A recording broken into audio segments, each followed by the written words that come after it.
क्यों है, पेपर इतना ज़्यादा क्वेश्चन क्यों आ रहे हैं, इतना ज़्यादा एमटीएस के पेपर टफ क्यों आ रहे हैं, तो एक छोटी सी बात मेरी समझना, मैं आपको रीज़न बताता हूँ। जैसे सबसे ऊपर में जो परीक्षा होती है एसएससी के द्वारा वो होती है सीजीएल की, ठीक है, या फिर आपका होता है सीपीओ का।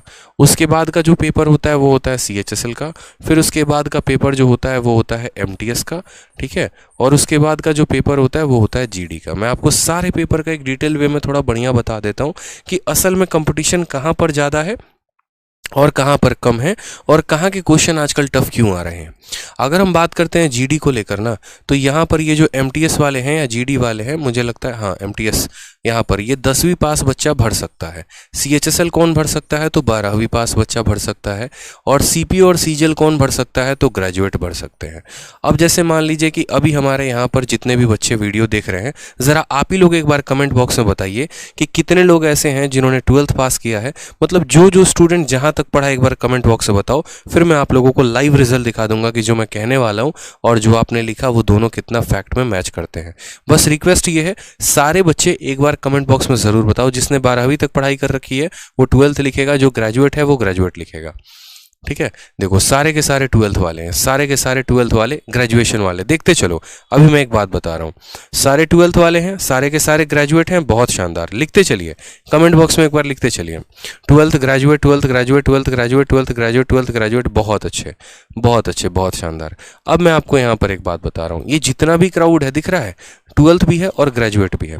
सोचो, अगर मैं यहाँ पर एक बात बोलता हूँ कि 100 बच्चे हैं, 100 बच्चे में यहाँ पर हम ये कह लेते हैं कि यार 50 बच्चे ग्रेजुएट हैं, मानो 40 बच्चे ग्रेजुएट हैं, 50 12th कर लिए हुए हैं और एमटीएस के मानो 10 बच्चे हैं।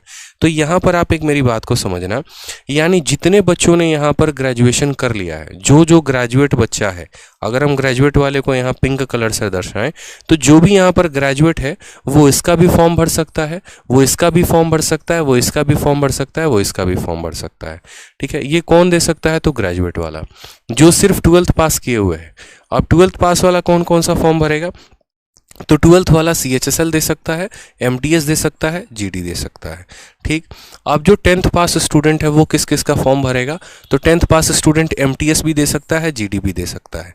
यानी एमटीएस और जीडी का क्राउड सबसे ज़्यादा है। क्यों, क्योंकि यहाँ पर सबसे ज़्यादा लोग अप्लाई करते हैं। क्यों, क्योंकि ये खुला है, हर किसी के लिए ओपन है। 10 वाला भी पेपर दे सकता है, 12वीं वाला भी दे सकता है, ग्रेजुएशन वाला भी देता है।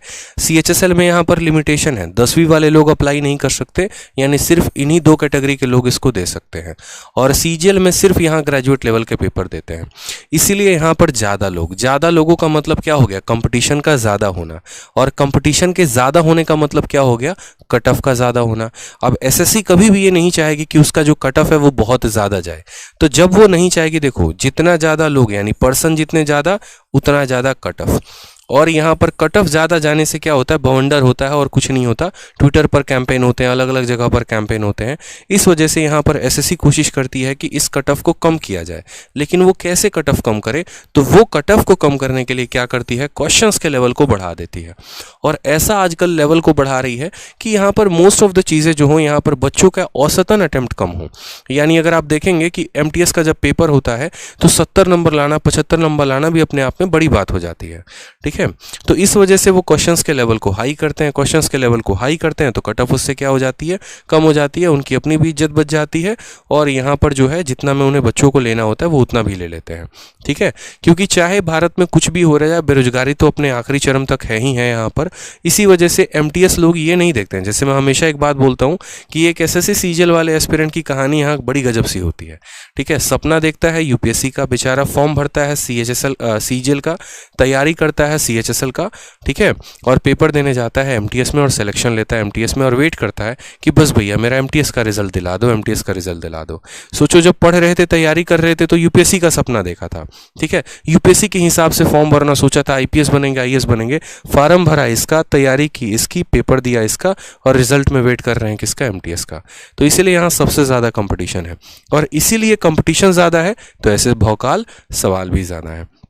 तो इन बातों का ध्यान रखिए यहाँ पर जब आप तैयारी करते हैं तो सभी चीज़ों को थोड़ा नाप तोल करके देखा करिए यहाँ पर, ठीक है, कि कंपटीशन कितना है, पेपर का लेवल क्या है, क्योंकि बहुत बच्चों के माइंडसेट में अभी भी ये बैठा हुआ है कि एमटीएस का मतलब 10वीं का लेवल, आसान लेवल, बउआ लेवल। नहीं मेरे भाई, उस चीज़ से बाहर निकल जाओ, उस चीज़ से बाहर आने की ज़रूरत है आपका। अगर देखोगे ना तो अब कहानी में लेवल की बता दूँ तो एमटीएस का लेवल सबसे ज़्यादा है अगर मैं बात करूँ यहाँ पे, ठीक है, फिर उससे थोड़ा सा लो लेवल इसका है और फिर उससे थोड़ा सा लेवल इसका है। क्यों? क्योंकि इसके पास इसका पप्पा है, आगे चल के मेंस है जिसमें खतरनाक सवाल पूछे जाते हैं।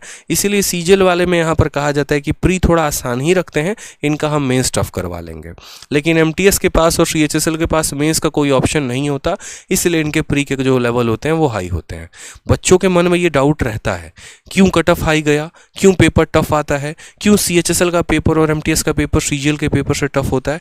तो मुझे लगता है आज आप लोगों के सभी सवालों का मैंने आंसर दे दिया है, तो आप सेटिस्फाइड ज़रूर होंगे। ठीक।